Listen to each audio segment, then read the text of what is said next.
कृपाकरम्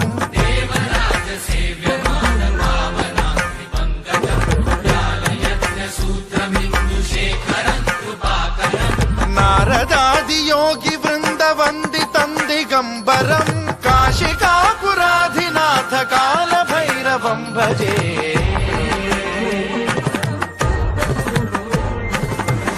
भानुकोटिभास्वरं भवाब्धितारकं परम् नीलकण्ठमीप्सितार्थदायकं त्रिलोचनं कालकालमम्बुजाक्षमक्षशूलमक्षरम्